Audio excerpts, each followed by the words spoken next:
Dios quiere que usted tenga en el día de hoy una fe de quilates.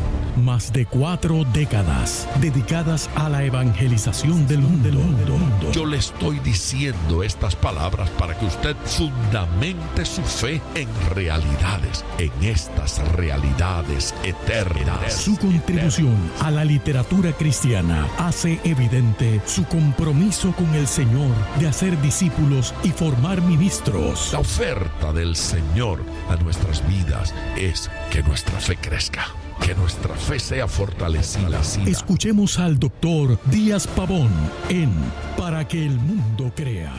Reciba la paz del Señor con mi saludo.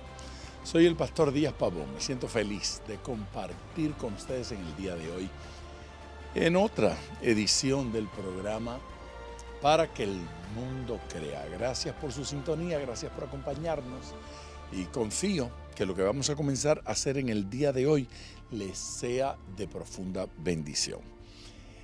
Llamé esta enseñanza el nuevo pacto en acción. No sé cuántos días, creo que vamos a estar unos 2, 3, tal vez 4 días hablando de este tema, el nuevo pacto en acción. Es común que en el ambiente cristiano se hable sobre el nuevo pacto. Y me parece de suma importancia. Pero ¿por qué lo he llamado en esta ocasión el nuevo pacto en acción?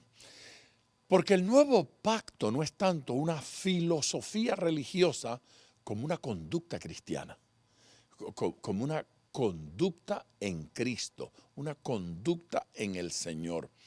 Y para poder hablar de esa conducta en Cristo, de eso que Dios quiere que seamos y que vivamos y que practiquemos, tenemos que ir a la figura de Jesús, quien es modelo y ejemplo de lo que debe ser nuestra vida. Utilizaremos entonces como base un versículo que me parece que todos ustedes conocen muy bien. Está en la carta a los Hebreos, capítulo 13, y es el versículo 8.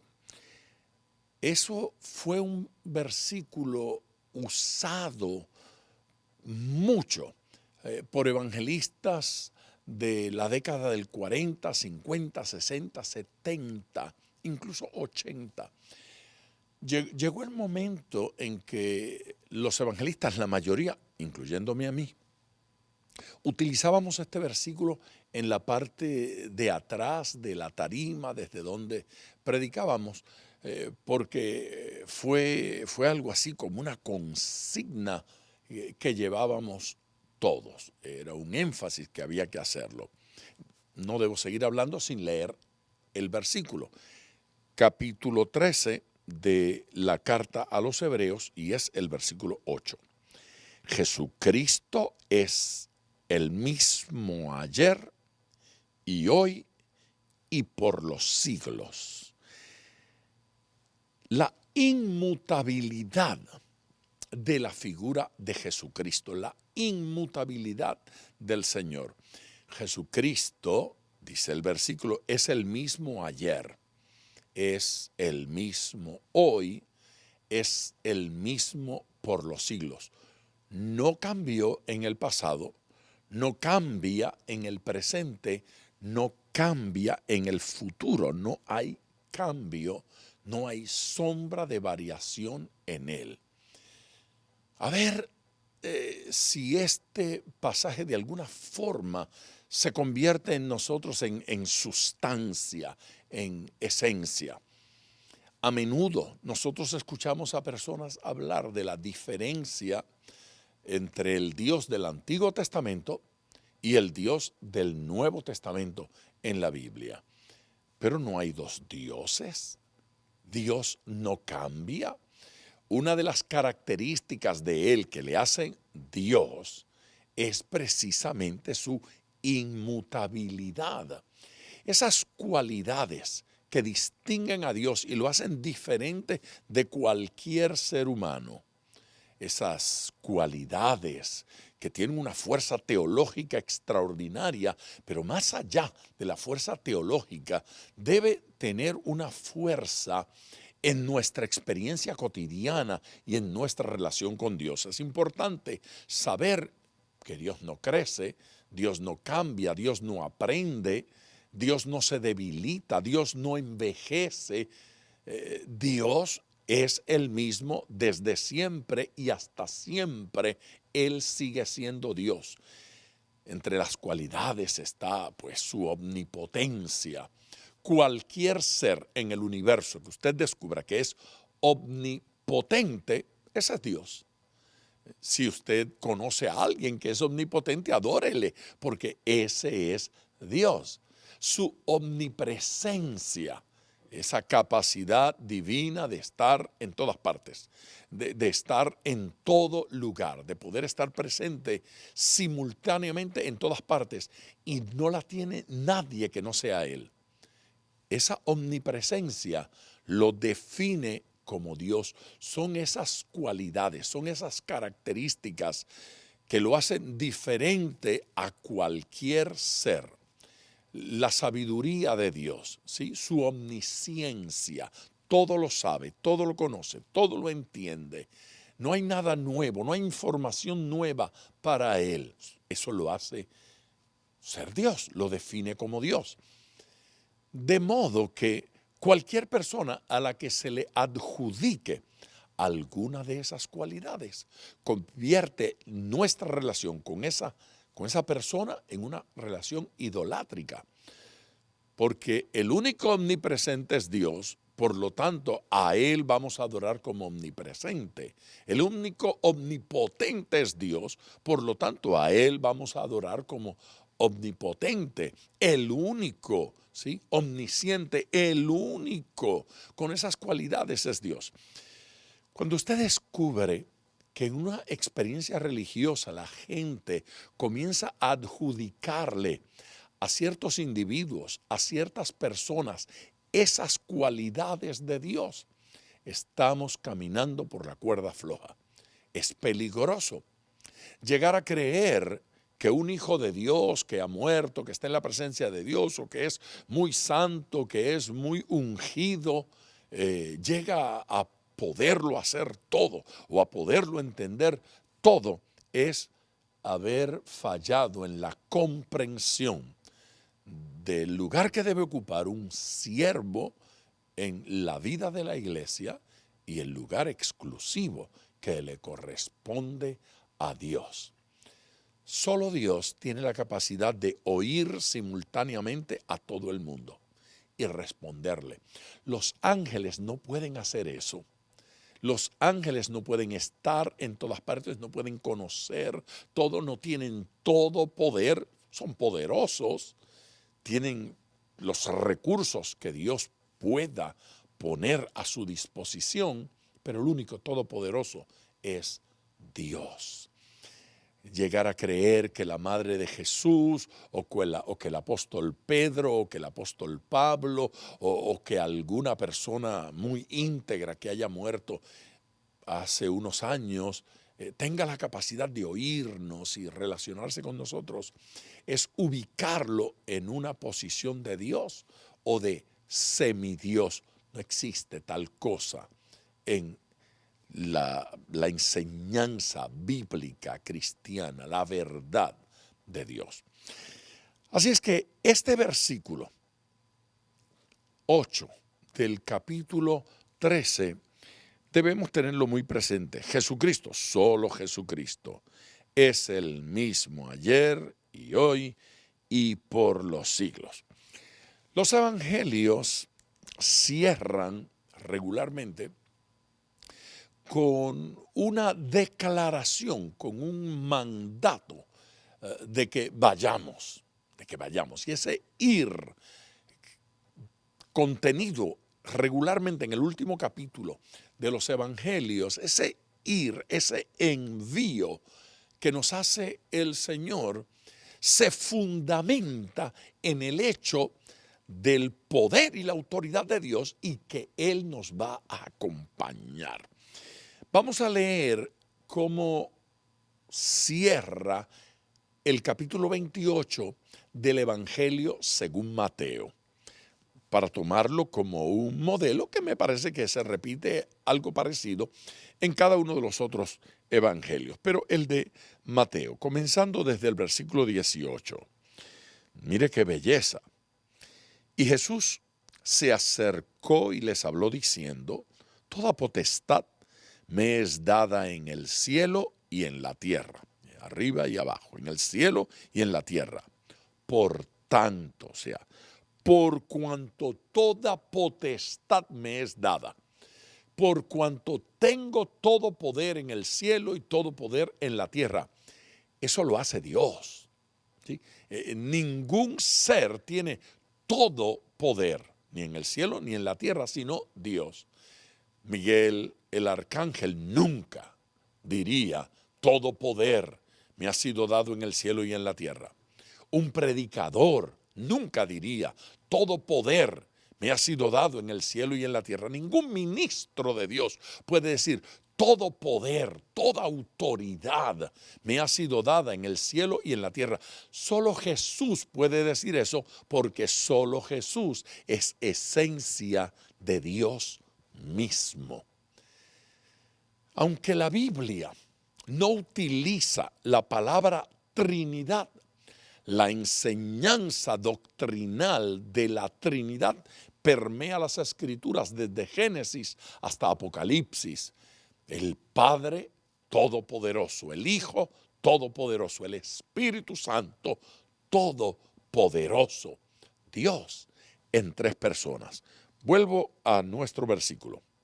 Y Jesús se acercó y les habló diciendo: toda potestad me es dada en el cielo y en la tierra. Por tanto, o sea, sobre esta base, id. Sobre esa base vamos.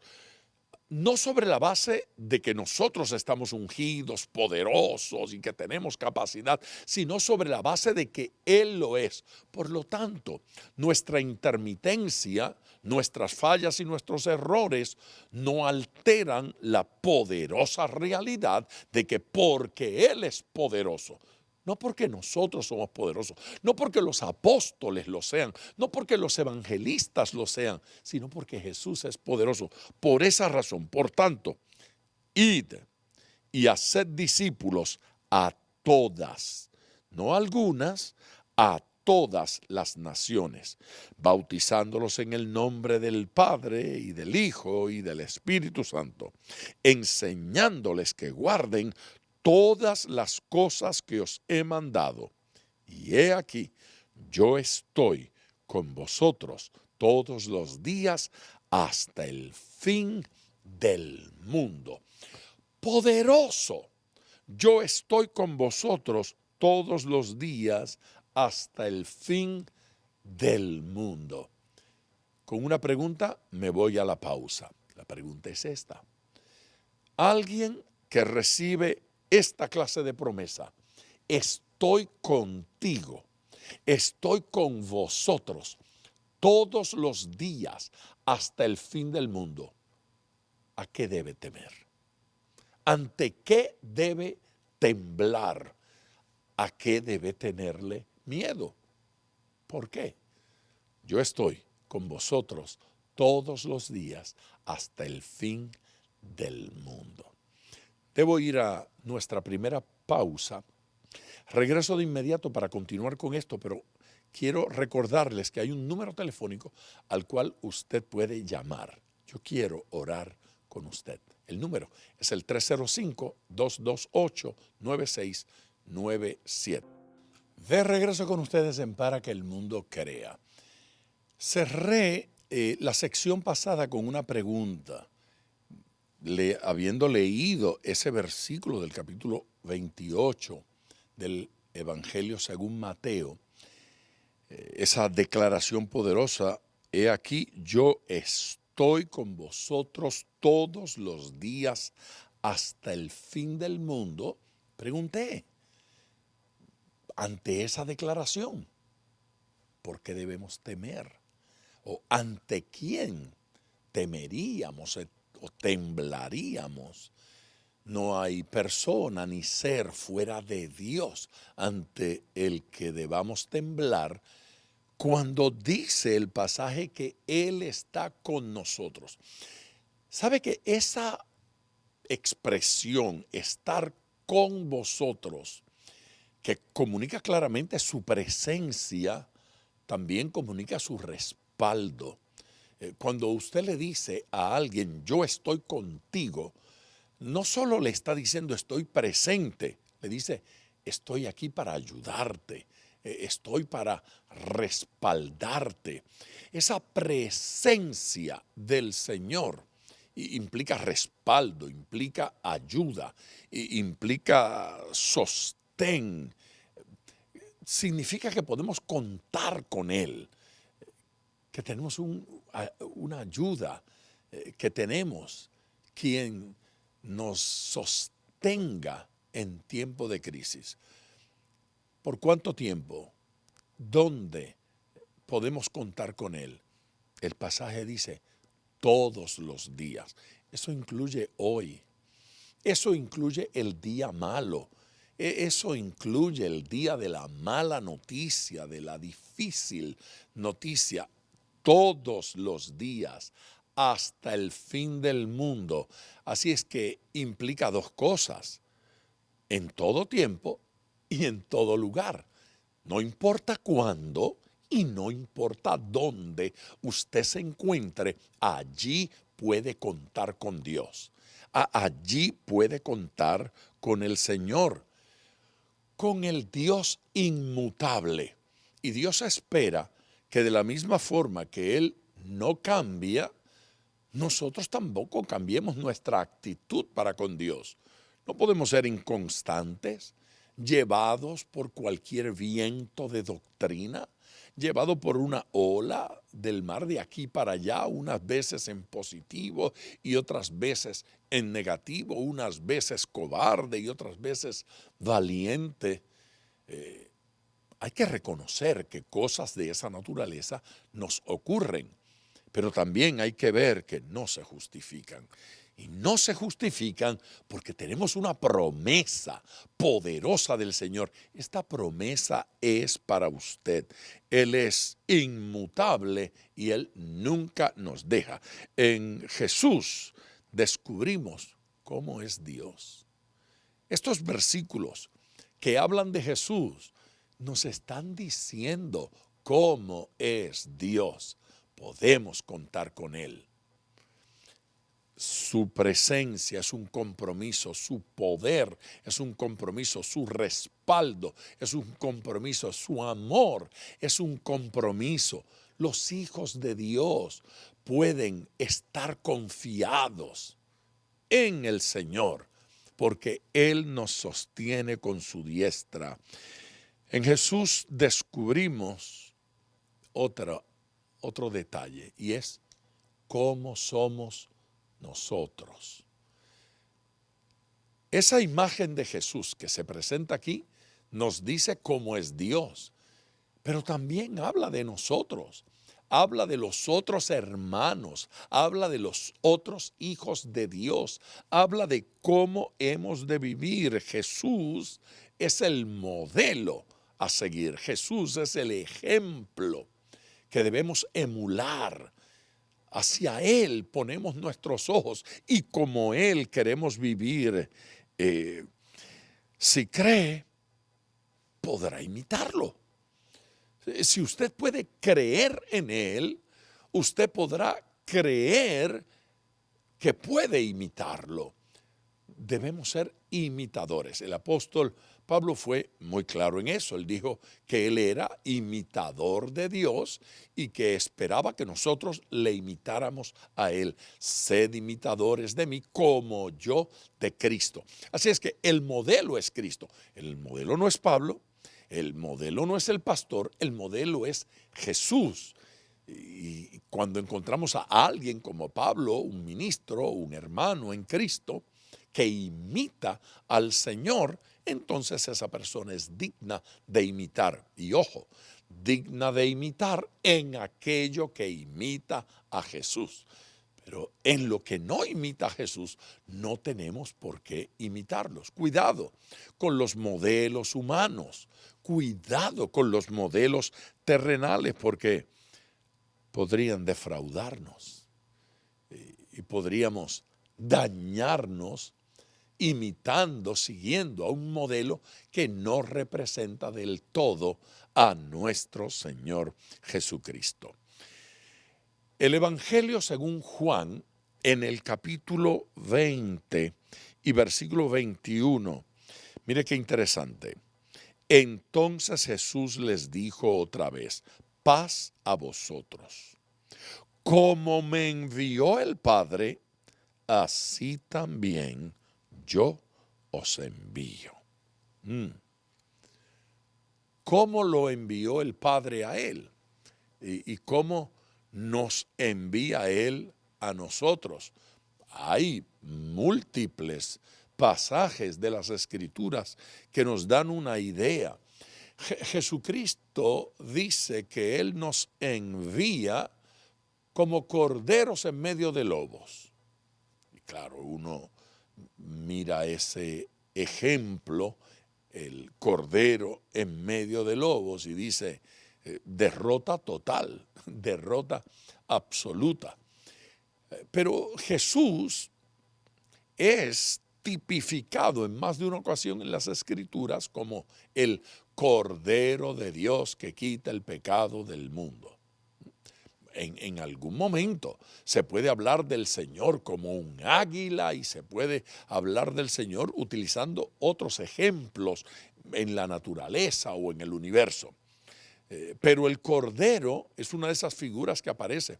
En algún momento también la paloma, ¿sí? El aceite, en algún momento el fuego, en algún momento la brisa, el silencio, la fuerza impetuosa, dependiendo de qué aspecto de Dios estemos hablando, pudiésemos utilizar un modelo o podemos utilizar otro modelo.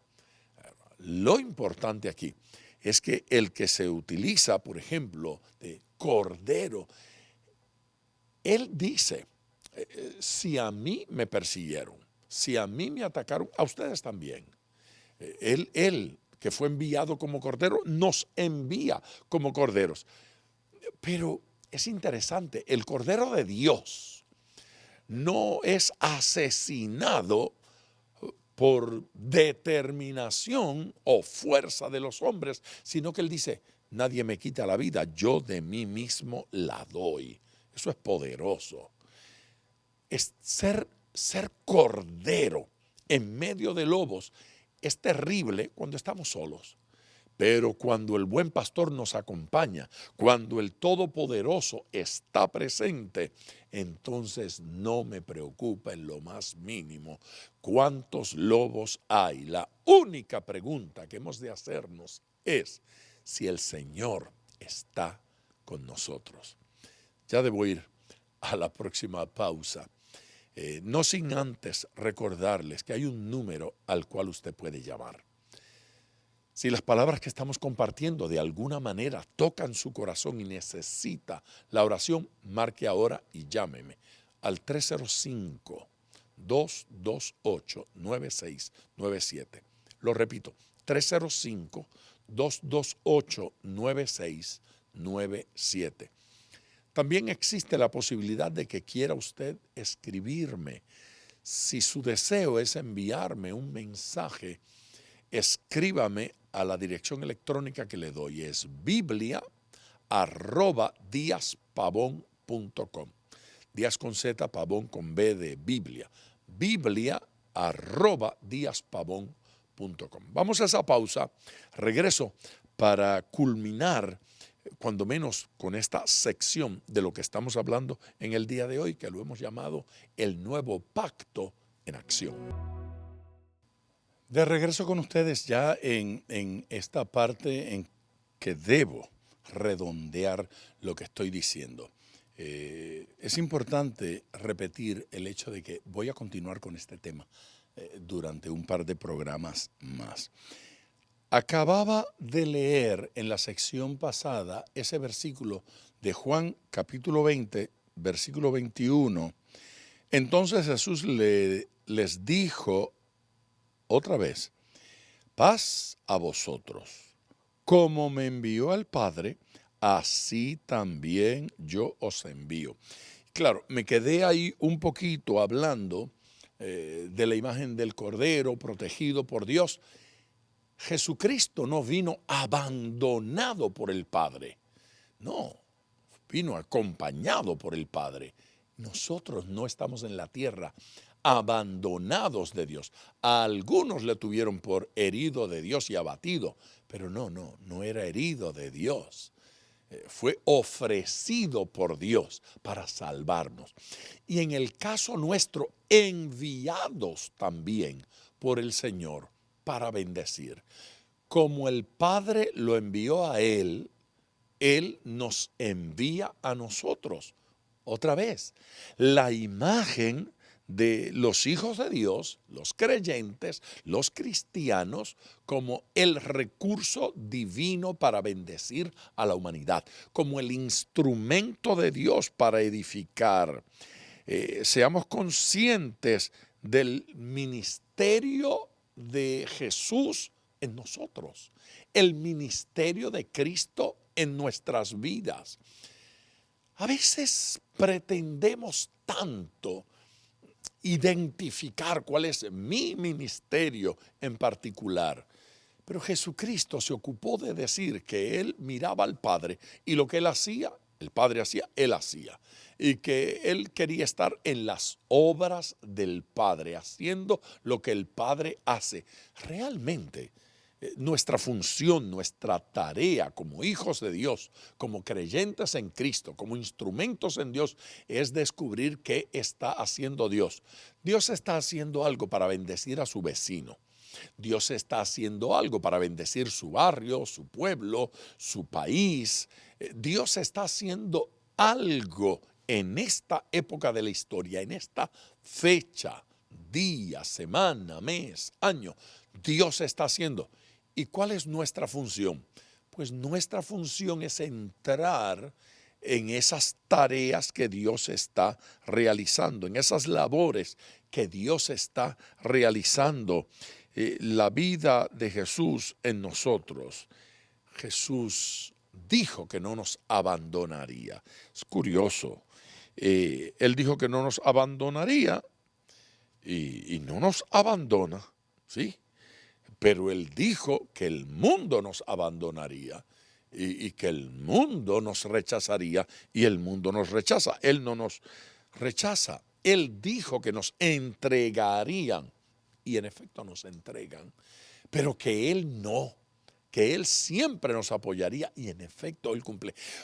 Usted y yo no podemos llegar nunca a la conclusión de que el diablo es más fiel que Dios. Okay, yo sé que dije una frase que a algunos les puede sonar a la más grande barbaridad. ¿A quién se le ocurre hacer ese comentario?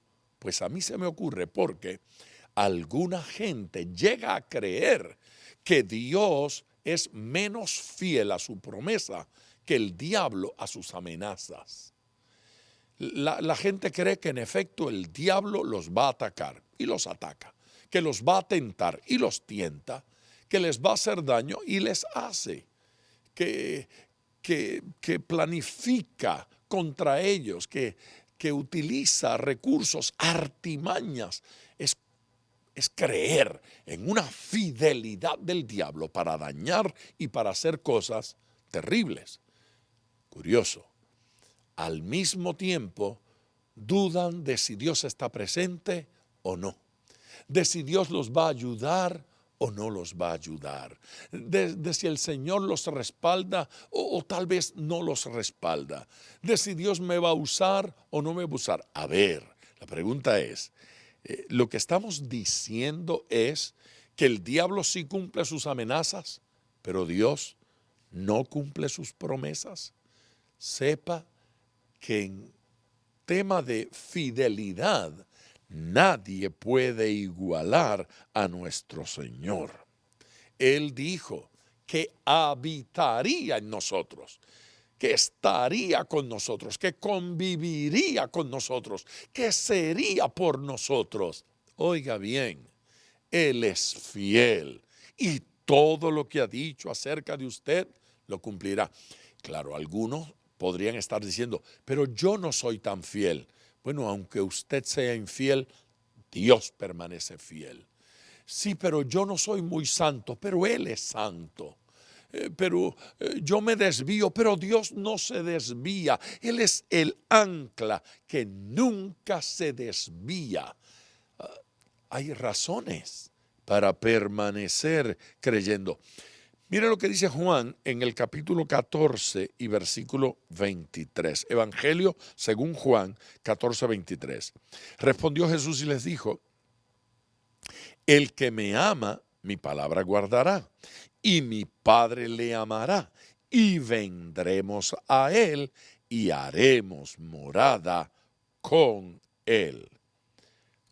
Jesús se fue al cielo en la ascensión, pero aquí dice que regresa para hacer morada en nosotros. Jesús mora en nosotros. Dios mora en el creyente.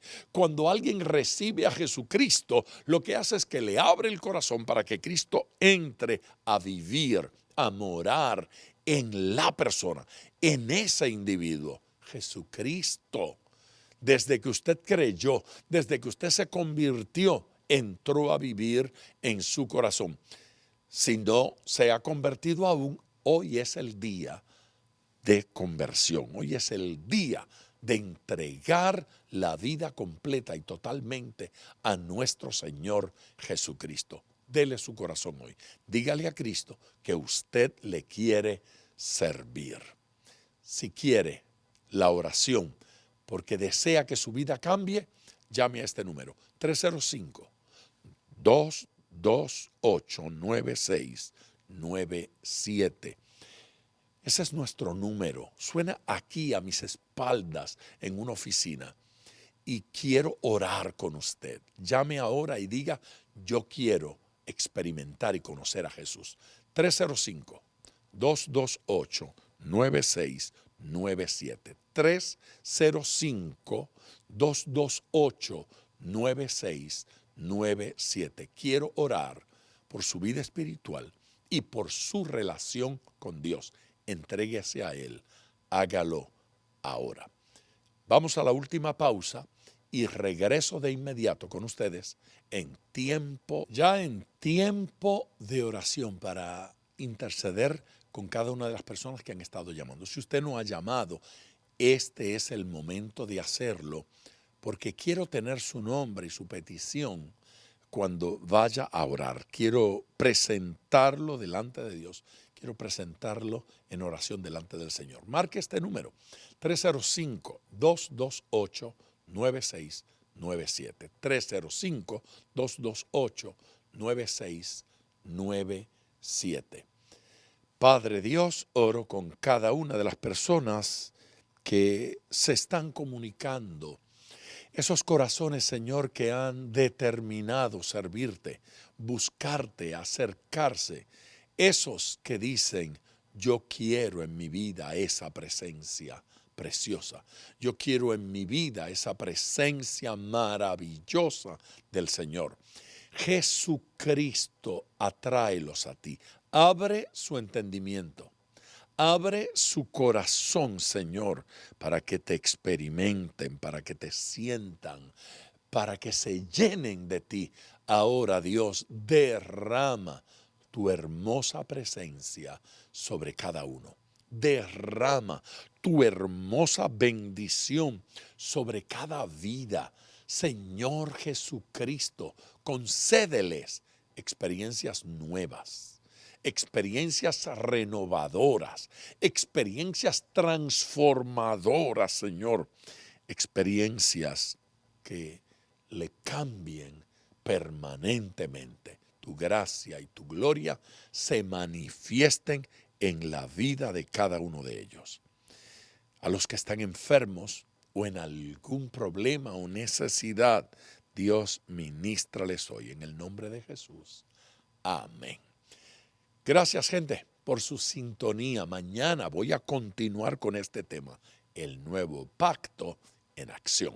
Gracias por sintonizar Para que el mundo crea con el Dr. Díaz Pavón. Nuestro ministerio desea brindarle acceso a este programa descargando gratuitamente la aplicación DPM Radio. Para oración, comuníquenos su necesidad llamando al 305-228-9697. 305-228-9697. O en las redes Facebook e Instagram bajo Díaz Pavón Ministries.